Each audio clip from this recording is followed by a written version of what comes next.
Anne Darlvraz, la cantine numérique de Brest, a le plaisir de vous présenter son podcast.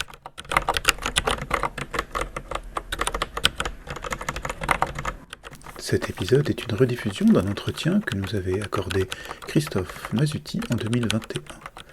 Si l'épisode n'est pas nouveau, et même si certaines actualités que nous y évoquions appartiennent désormais au passé, les thèmes abordés sont toujours de grand intérêt et nous paraissent valoir qu'on y revienne. L'auteur est présenté son ouvrage « Affaires privées, aux sources du capitalisme de surveillance », paru chez CEF Éditions en mars 2020, dans lequel il interroge la possibilité d'une économie du numérique qui pourrait préserver la vie privée des individus d'une surveillance constante de la part des États et des entreprises. Nous parlions ensuite d'une éducation populaire au numérique portée par l'association Framasoft, dont il est un administrateur, mais aussi du logiciel libre et de ses grandes figures, notamment de Richard Stallman, dont il a publié la biographie française autorisée en 2010. Bonne écoute ou réécoute. Bonjour Christophe Masuti. Bonjour. Merci de venir à notre invitation et de présenter un peu tes travaux et ton actualité plus tout à fait récente, puisque l'année dernière, tu as publié Affaires privées aux sources du capitalisme, juste à temps pour le premier confinement, si j'ai bien compris. Voilà, oui, pas de bol, hein. C'était pas prévu comme ça, mais bon, voilà, il fallait de toute façon le sortir parce que j'avais d'autres projets en cours, hein. Mais c'est en fait ce travail, cette recherche, c'est une de tes nombreuses casquettes, hein. Tu es à la fois chercheur, hein, tu travailles aussi pour le CHU de Strasbourg, et puis tu as aussi une grande activité associative. Du coup, est-ce que toi, tu arrives à te présenter et expliquer en fait qui tu es de façon à ce qu'on s'y retrouve, hein. Oui, c'est toujours une gageure de me présenter parce qu'effectivement, j'ai plusieurs casquettes. On va dire que j'ai une casquette métier qui est en fait celle de coordinateur de projets européens, notamment de recherche clinique et de projets de coopération européenne au CHU de Strasbourg, qui a cette particularité d'être aussi en même temps très proche des questions transfrontalières. Et je me suis retrouvé là-dedans tout simplement parce qu'à l'issue de ma thèse qui portait sur l'histoire environnementale, je me suis retrouvé à travailler sur l'histoire de la santé, l'histoire médicale. Et par rapport à ça, j'ai fait une thèse d'histoire des sciences. Je me suis engagé beaucoup dans Framasoft, et j'y suis encore très actif. Et c'est aussi parce que j'ai ce background, on va dire, scientifique derrière moi, en plus d'être chercheur associé au CHUSE, à l'Université de Strasbourg, donc dans un laboratoire qui s'appelle le SAGE, Société, Acteurs et Gouvernement en Europe, où j'ai développé donc un petit peu de travaux en histoire des sciences et des techniques, et en particulier donc sur l'histoire informatique qui me passionne depuis longtemps, et voilà. Et donc toutes les questions qui tournent autour des GAFAM aujourd'hui m'interrogent en tant qu'historien, et en tant qu'historien des sciences et des techniques, bien sûr. D'accord. Et du coup, dans ton activité, tu travailles comment? Tu compartimentes un peu tout ça? Tu fais une espèce de tressage de fils parallèles ou c'est tout mélangé et finalement, d'un grand maelstrom, la vérité ressort? Les journées sont longues. Surtout que là, je sais pas si tu le vois derrière moi, mais j'ai des VTT, et donc je suis un adepte aussi d'autres disciplines qui sont plutôt sportives. Mais de manière générale, ouais, donc disons la journée, je travaille pour ceux qui m'emploient, bien sûr. Et le soir, les week-ends, quand j'ai le temps, voilà, je fais de la recherche en dilettante, on va dire. Oui, enfin, avec un niveau de professionnel quand même. Pour le livre, donc Affaires privées, en fait, si tu me détrompes si je décris mal, mais tu pars, si j'ai bien compris, d'une certaine doctrine, en fait, ou d'un certain constat qu'ont fait certains chercheurs, en particulier Shoshana Zuboff, d'une interprétation liant, en fait, le capitalisme de surveillance dans quelque chose qui rassemble une forme de modèle économique et une forme de soft power. Et c'est quelque chose sur lequel toi tu viens remettre en cause en fait ce modèle un peu trop simpliste, hein, pour dire que sur une histoire relativement longue, d'une soixantaine d'années, en fait, c'est pas un système simplement coercitif qui vient se plaquer comme ça avec comme un carcan, mais au contraire, en fait, des choix collectifs qui progressivement, en fait, se constituent cet état de fait. Oui, oui, oui, c'est une bonne approche. Euh, En fait, si on parle de Shoshana Zuboff, pour Shoshana Zuboff, en fait, ce sont des firmes comme Google qui ont inventé le capitalisme de surveillance. Ils l'auraient inventé, enfin, la thèse qu'elle défend, c'est que ces compagnies auraient rendu le capitalisme, le bon capitalisme, malade. Et, euh, et pourquoi? Bah, parce qu'en fait, pour satisfaire les exigences de rentabilité, ces firmes ont dû développer un modèle économique basé sur la surveillance des utilisateurs des systèmes prédictifs basés sur l'économie de la donnée. Bon, oui, oui, mais non, en fait. Si on se replace effectivement sur une période plus longue, qui date des années 60 jusqu'à nos jours, hein, mais bon, à partir des années 60, on découvre que bah, tout simplement l'ordinateur, pour sortir du laboratoire, il fallait bien qu'il y ait des acheteurs, et que ces acheteurs sont aussi les entreprises. Alors ça a commencé par les banques, évidemment, par les sociétés d'évaluation de crédit, mais aussi par les États, hein, qui étaient aussi eux-mêmes acheteurs. Mais en fait, qu'est-ce que ça a créé? Ça a créé une économie de la donnée, où la donnée est devenue, comment dire, un produit issu d'une surveillance. Et cette surveillance, notamment grâce à l'essor du marketing en particulier, mais pas que, cette surveillance a couvert toutes les stratégies de production et d'optimisation des ventes jusqu'à devenir elle-même une condition du profit capitaliste. Euh, et à partir de là, comment dire, puisqu'il s'agit de profit, il faut comprendre à partir de quel investissement de capital ce profit se fait, et c'est à partir donc de celui de la donnée, c'est-à-dire les plus petits éléments informatifs qui émanent de nos comportements, de nos communications, de nos environnements, et qu'on modélise pour tenter d'identifier, caractériser des décisions, des choix, afin de les influencer. Donc l'économie de la donnée, c'est une économie de l'influence, et ça, c'est vieux, hein, franchement.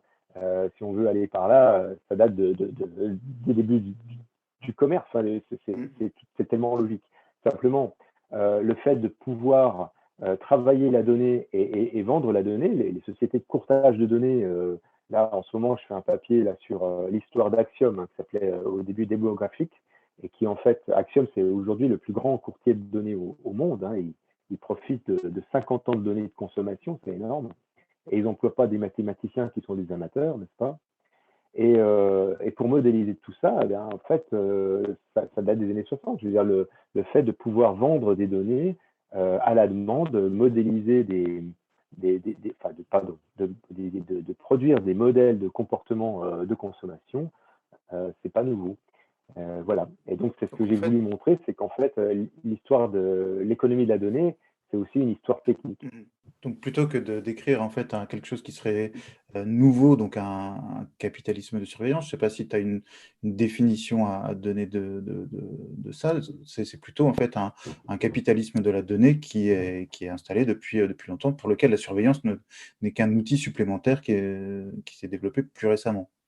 Eh ben exactement. Il n'y a pas plus de capitalisme de surveillance que de capitalisme monopoliste, capitalisme de connivence, capitalisme de plateforme. Enfin, je veux dire, toutes les variations qu'on peut imaginer autour du capitalisme, ça reste quoi? Ça reste du capitalisme, ni plus ni moins. À partir de là, ben oui, il faut comprendre la surveillance comme étant un, comment dire, aujourd'hui, c'est comment dire, la condition principale de l'organisation sociale et structurelle de l'économie. Voilà. C'est ce que montre Zuboff, et elle le montre très très bien. Je veux dire, ça c'est clair. Mais pour arriver à cela, eh bien, on est passé par toute une série d'étapes techniques, des débats juridiques, etc., qui ont fait que nous sommes dans des situations, dans des discussions actuelles. Et du coup, toi, derrière, tu proposes une forme de contre-modèle pour échapper à ça, pour un petit peu dire, bah voilà, si on remonte, cet essai historique, en fait, permet, en comprenant la racine de cette structure-là, de proposer, en fait, des choses pas enfin, qui s'opposent ou qui permettent de proposer des modèles différents pour des personnes qui le souhaiteraient avec une économie basée sur la contribution.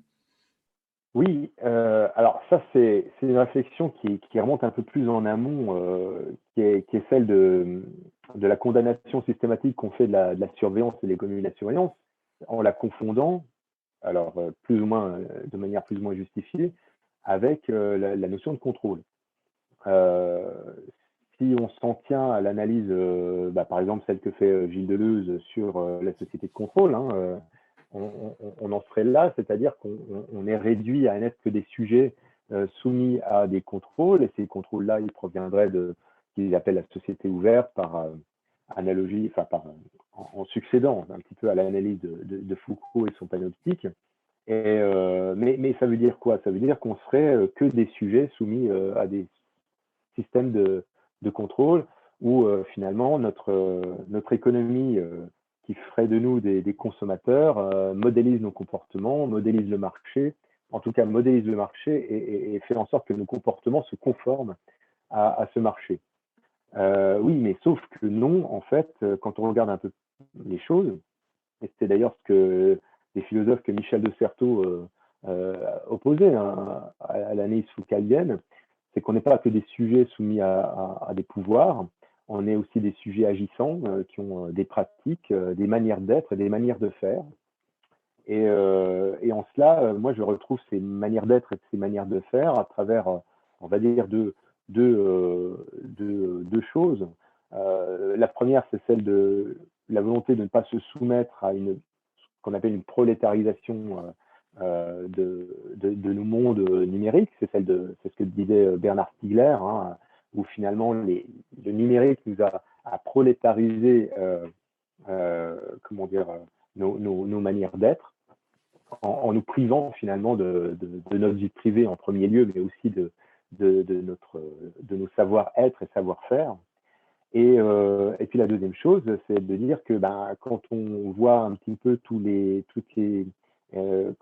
groupements, toutes les constructions alternatives, et en particulier celle du logiciel libre, évidemment, qui propose des alternatives aux GAFA, mais pas uniquement.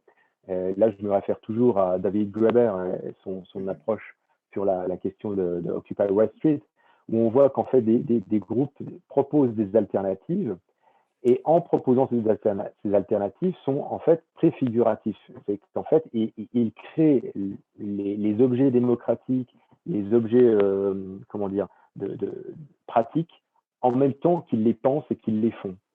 Et c'est cette approche-là que moi, je vois comme étant une possible sortie de l'hégémonie des GAFAM, mais en même temps de la surveillance en général, parce que, voilà, effectivement, c'est ce qu'on montre avec Framasoft, avec, par exemple, des concepts comme l'effet divers, c'est-à-dire renouer un petit peu avec ce qu'était Internet à son départ, c'est-à-dire tout sauf des services centralisés, et donc libérer de l'économie de la surveillance et surtout contributifs, c'est-à-dire avec lesquels on va pouvoir construire des modèles de communication, en l'occurrence, puisqu'il s'agit de ça, mais on peut, on peut aborder plein d'autres choses autour de ce modèle-là, des modèles de communication qui soient contributifs et dans un esprit de partage et de bienveillance. C'est vrai que chez Framasoft, vous avez, à un moment donné, vous avez, dans votre campagne pour dégoogliser ou dégafamiser l'Internet français, on va dire au moins français pour l'instant, vous avez proposé une constellation, toute une cosmologie de services divers et variés qui montrait en fait, l'exercice était là, de montrer que c'était possible, hein, et pas forcément difficile, hein. Et je pense que ça a surpris pas mal de monde de voir qu'après vous avez voulu déframatiser cet univers-là en disant bah, attention, voilà, l'exercice a réussi, mais on n'est pas là en service public, hein, et pour prendre le rôle de l'État ou d'autres structures, par exemple de l'éducation nationale, au moment justement du premier confinement, quand vos serveurs en fait ont été pris d'assaut, en particulier les serveurs Jitsi, pour suppléer en fait à toutes ces visios, enfin à ce manque d'outils de visio dans les institutions. Ouais. Euh, en fait, l'objectif de dégooglisons Internet, au tout départ, hein, il n'était pas pensé comme ça. Il était vraiment pensé en disant, bon, c'était en 2014, hein, il était vraiment pensé de manière à ce qu'on se dise que, bah oui, tout le monde va forcément adhérer à notre proposition, puisqu'on va montrer que c'est possible, et donc chacun va ouvrir son serveur de mail à la maison derrière sa box. Bon, je caricature à peine ce qu'on pensait, mais c'était quand même un petit peu dans l'idée là. Puis on a mûri, on a vu que déjà, premièrement, ça n'intéresse pas tout le monde, tout simplement. C'est une question d'intérêt. Je veux dire, tout le monde n'est pas intéressé par bidouiller son ordi le soir en rentrant chez soi. C'est faux, hein, de dire ça. Et puis surtout, on a montré, enfin, on s'est aperçu que ce dont avaient le plus besoin les gens, c'était de l'aide et de l'éducation populaire aux enjeux du numérique. C'est pour ça qu'on s'est dirigé vers l'éducation populaire. Déframasoftiser Internet, c'est aussi, ça a surpris pas mal de gens, hein, en disant, voilà, on va fermer, maintenant qu'on a prouvé que c'était possible, on va fermer des services. Pourquoi? Bah, parce qu'on vit dans un monde où on a remplacé l'altérité par la productivité. Et donc, pour la plupart des gens, un service alternatif, c'est forcément un service dont je vais pouvoir m'emparer. Il va être éthique et je vais adhérer à tout ce qui est éthique derrière, bien sûr, mais je vais pouvoir m'en emparer et l'utiliser sans me dire, voilà, bah, derrière, il y a une association de 30 personnes qui galèrent comme des galériens, justement, pour maintenir le service en place. Bah oui, mais non, ça marche pas comme ça. Ça marche à partir du moment où des gens de bonne volonté, on va dire, vont pouvoir, au plus près des gens, trouver des solutions qui puissent servir. Alors, c'est pour ça qu'on a monté le collectif Chaton, hein, le collectif des hébergeurs alternatifs, transparents, ouverts, neutres et solidaires, chaton.org. Qui permet en fait de remplacer des solutions mondialisées et centralisées par des solutions localisées et partagées. Normalement, si si vous hébergez vos mails chez un chaton, par exemple, bah, vous pouvez aller les voir, boire un coup avec eux, et c'est très sympathique. Voilà. Et c'est vraiment ça qu'on a voulu montrer. Et c'est ce qu'on fait avec maintenant notre méta-campagne Contributopia. Mais c'est vrai que si on reste dans l'actualité, avec aujourd'hui l'incendie chez OVH, hein, on peut se dire que bah, voilà, ces chatons, ils sont aussi hébergés dans des fermes. Enfin, on peut aussi mettre un Raspberry dans son salon, mais ils sont souvent hébergés voilà, même sur des fermes. Et du coup, ils sont aussi sensibles donc, quelque part, effectivement, il y a les GAFAM dont on parle, mais il y a aussi l'infra qui doit faire tenir. Et OVH est sans doute pas le pire chez les fournisseurs d'infrastructures. Bah, complètement d'accord. J'en ai fait les frais ce matin en m'apercevant que mon serveur Nextcloud était tombé. Voilà, parce que j'ai mon petit serveur chez OVH, hein, n'est-ce pas? Oui, ben oui, évidemment. On n'est pas. Alors, est-ce que c'est contradictoire? Non, parce que moi, je sais pas. Enfin, j'ai choisi OVH à titre personnel parce que voilà, je savais que comme j'habite Strasbourg, je savais que mes données allaient être hébergées à Strasbourg. Et si j'en doutais, maintenant j'en ai la preuve. Je sais que le cloud noir que je vois maintenant depuis 9 mètres, elles sont là mes données. Voilà, bon. Voilà. Au moins il y a une réalité tangible à cela. Et surtout aussi, ça montre que, ben oui, quand on veut du mail, quand on veut son propre site web ou son blog, etc., mettre 10 euros pour soutenir l'infrastructure et faire en sorte qu'elle soit un tant soit peu éthique, c'est comme ça que ça marche. C'est-à-dire que les gens derrière l'association, c'est déjà des bénévoles, mais en plus, oui, les serveurs, ça a un coût. Et quand on ne paye pas, c'est que derrière, il y a une raison pour laquelle on ne paye pas. Ce mouvement, en fait, euh, où vous vous êtes mis en retrait, je trouve ça intéressant parce que dans le monde du logiciel libre, il y a quand même une tendance à héroïser certaines figures ou certains mouvements parce que voilà, il y a tout cet aspect éthique que tu as souligné et qui du coup finit parfois par s'incarner. Et donc ça s'incarne dans quelques grandes figures. Toi-même, tu as été l'auteur, le traducteur en fait de l'autobiographie de Stallman en français. Donc il y a cette grande figure-là. Bon, évidemment, il y a Linus Torvald aussi. Et puis, c'est des figures qui sont pas, enfin, voilà, qu'on a tendance à mettre sur un piédestal et qui se révèlent humaines avec leurs défauts. Donc Stallman a été pris, a été pris en défaut. Linus Torvald n'est pas réputé enfin, il est réputé pour parfois prendre avoir des relations sociales affirmées, on va dire. C'est le cas aussi, par exemple, pour Théodorade dans les projets BSD, et puis il y a des figures voilà, avec même des affaires pénales, comme pour Hans Reiser de Reiser FS, qui a, voilà, bon, après, ils ne sont pas tous comme ça, hein, mais voilà, c'est comme on incarne tout ça dans des figures héroïques des personnes, finalement, quand elles redeviennent humaines, il y a un aspect de déception. Et quelque part, peut-être en mettant Framasoft à distance, un peu au moment où il pouvait monter, au contraire, dans un monde où on veut toujours monter, prendre de l'échelle, faire de la scalability, vous avez dit, non, au contraire, ce qu'on veut monter en échelle, c'est pas notre institution, mais c'est bien notre idée. Et du coup, on veut répondre, on veut s'aimer comme un virus, on va dire, mais Ouais. positif. Oui, c'est exactement ça. Après, bon, effectivement, des figures comme Stallman, moi, j'ai malgré tout une certaine admiration pour lui parce que, mais pas pour les mêmes raisons, pas pour des raisons comment dire, qui font que, oui, c'est le père du conseil de logiciel libre, etc. Moi, j'ai une grande admiration au niveau technique pour lui parce que avoir recodé tout le système GNU en C pendant des nuits et des nuits et des nuits, des années, il faut avoir une capacité d'abstraction qui est vraiment strictement hors du commun.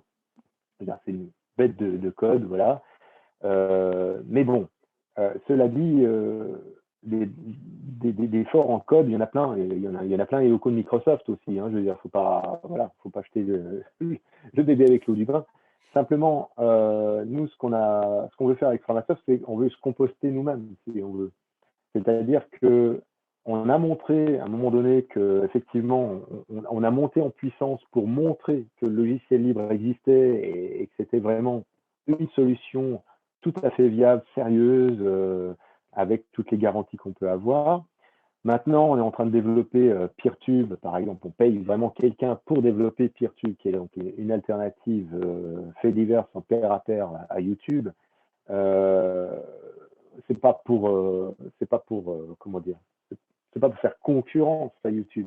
C'est justement pour que un maximum de gens s'emparent de YouTube, de Peertube, pardon, pour créer un ensemble de réseaux fédérés entre eux qui puissent vraiment couper la chic à cette centralisation qui en plus n'est absolument pas écologique des serveurs de chez Google. Alors, ça ne veut pas dire que Peertube sera beaucoup plus écologique, mais enfin quand même, on évitera au moins la redondance des serveurs. Euh, bon, là où je voulais en venir, c'est que on, avoir des modèles, c'est bien, en matière d'humains, de grandes personnes qui ont fait toute l'aventure du logiciel libre, c'est très bien. Simplement, nous, ce qu'on veut, c'est une société de la contribution, comme on le disait tout à l'heure, c'est une société du partage, où vraiment, c'est pas seulement le code qui importe, c'est la manière dont on l'amène aux gens. Le logiciel libre a déjà gagné la partie. La plupart des serveurs, tiens, ceux de chez OVH par exemple, etc., enfin, sont déjà sur de l'open source ou du logiciel libre. Les grandes sociétés, même Microsoft, contribuent à l'open source. Donc, on a gagné la partie. Euh, le problème n'est pas le logiciel libre dans les usages. Le problème, il est maintenant euh, qu'est-ce qu'on fait de nos données numériques et comment est-ce qu'on se prémunit d'une société de surveillance qui conforme nos comportements et nos pensées et qui mobilise toute notre attention par rapport à des contenus qui sont complètement dingues, quoi. Je veux dire, on met en concurrence n'importe quoi. Est-ce qu'on pourrait pas dire finalement c'est l'open source qui a réussi et qui du coup a quelque part donné défait le logiciel libre en disant voilà il y a une partie du modèle qui a été adoptée et qui a été récupérée et quelque part une des autres règles fondamentales finalement a été oubliée et c'est vrai que pour beaucoup d'utilisateurs finaux le fait que ce qu'ils utilisent au quotidien dans leur grande majorité s'appuie sur des logiciels libres, ils l'ignorent et au contraire, ils vont même avoir ils auraient une représentation sans doute négative des objets qu'ils valorisent s'ils le savaient. Ah ben, les smartphones sous Android en sont la preuve éclatante, hein, évidemment. Quand je dis souvent aux gens autour de moi que bah oui, bah, tu as un Linux dans ton téléphone Android, voilà, et Linux c'est du libre. Bah oui, bah, c'est tellement plus rentable de se reposer sur la communauté pour développer par-dessus une surcouche qui, elle, va faire rentrer beaucoup d'argent. Oui, effectivement, on peut comprendre ça comme ça. Euh, c'est pour ça que le principal défaut du logiciel libre dans les usages, dans les pratiques aujourd'hui, il est dans le fait que beaucoup trop de gens utilisent le logiciel libre et ne se posent pas la question de savoir, mais derrière, il y a qui? Derrière certains logiciels libres, il y a souvent un, deux développeurs. Derrière le logiciel GIMP, par exemple, il n'y a pas une foule immense, par exemple. Derrière LibreOffice, il y a beaucoup plus de monde. Et puis ça se sent, hein, déjà, rien qu'au niveau du développement. Mais c'est pas encore ça. Donc voilà, c'est ça qu'on veut derrière la société de la contribution. On ne veut pas transformer tout le monde en codeur, là, loin de là, mais on veut sensibiliser les gens au fait que, ben oui, derrière les usages et derrière les nécessités d'usage qu'il y a à utiliser des logiciels libres pour se sauvegarder soi-même par rapport au modèle économique qui est imposé par les GAFAM et bientôt les BATX, ben voilà, il faut du libre et il faut se poser la question de savoir qui il y a derrière, comment ça marche, comment est-ce que je peux, moi, à mon niveau, contribuer, par exemple, en essaimant le logiciel libre, pas forcément en sortant le clavier et le code. Est-ce que tu penses que je reviens un peu, disons, je fais un peu une synthèse entre tous les points qu'on a abordés et je reviens quelque part à ma première question, c'est est-ce que ton, ton, le fait que ton travail en fait en sciences humaines et sociales et ton activité en fait à l'université se reflète en fait dans Framasoft hein, et dans ton activité associative, est-ce que finalement, je ne sais pas quels sont parce que tu as été président de l'asso, maintenant tu es administrateur, c'est ça? Et du coup, est-ce que c'est quelque chose de particulier que tu apportes ou ou tes collègues en fait et tes proches sont dans la même veine? Et est-ce que vous vous complétez ou est-ce que vous suivez le même engagement? Bon, alors, Pharmasoft, c'est une petite structure, hein, on est une trentaine de membres, hein, et il y a 10 salariés maintenant. On fonctionne qu'avec le don, et on est très fiers de dire qu'on ne touche aucune subvention publique, si ce n'est le fait qu'effectivement les dons sont défalcables des impôts. Donc c'est une sorte de subvention, si on veut appeler ça comme ça. Mais bon, voilà. Disons qu'on s'arrange en tout cas pour ne pas avoir les pieds et les mains liés, parce qu'on est des joyeux anarchistes derrière ça. Et, comment dire? Oui, alors j'ai été président de Pharmasoft et justement, c'était la deuxième année de ma présidence. Je dis j'arrête parce que bon, voilà, les journées n'ont que 24 heures. Et surtout, on a mis en place des comités. On a voulu les appeler les soviets au départ, mais on a dit que c'était un petit peu trop quand même. Donc, on a mis en place des comités. Donc, comité tournant, maintenant, il y a un comité présidentiel. Il n'y a pas un président ou une présidente. Hein. Il y a plusieurs, il y a 3-4 personnes dans le comité présidentiel. Et puis, il y a plein d'autres comités on se répartit les tâches comme ça, quoi. Et on tourne. Et on tourne. Et c'est très bien comme ça. Justement, c'était à la fois aussi pour éviter qu'il y ait une figure qui émerge et qui soit identifiée comme étant monsieur ou madame Framasoft.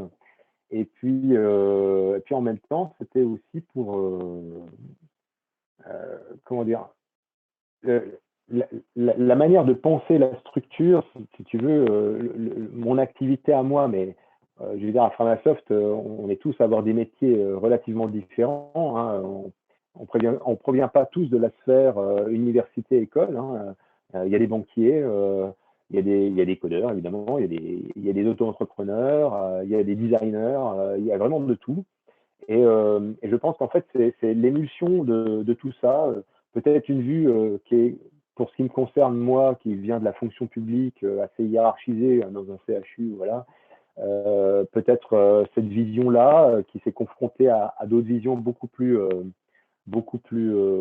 comment dire, beaucoup plus lâches, beaucoup plus, pas lâches, mais enfin, comment dire, beaucoup plus liquides, on a fait que, voilà, ça fait plusieurs années maintenant, 10 ans, 12 ans, si on veut, qu'on fonctionne vraiment de manière complètement en émulsion, vraiment en émulsion. C'est là, tout à l'heure, j'ai rempli un petit questionnaire une fille qui s'appelle Marie-Cécile, qui travaille avec nous, qui est une fille super, qui est on est en train de travailler sur le manifeste Framasoft, hein, parce qu'il est temps qu'on le sorte, ça fait 10 ans qu'on y pense.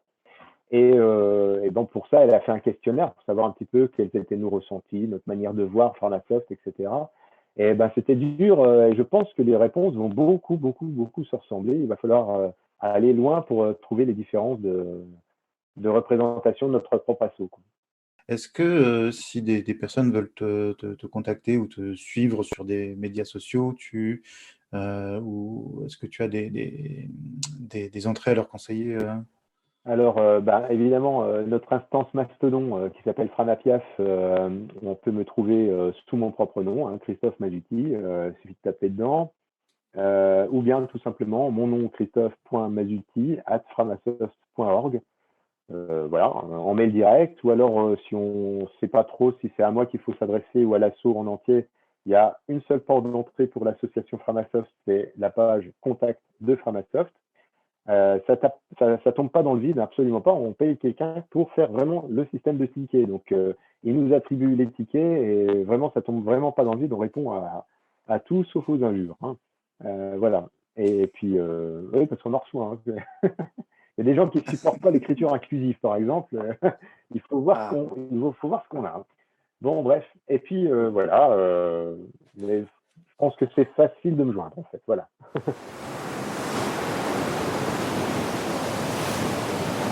Cet épisode touche à sa fin. Nous espérons qu'il vous aura intéressé.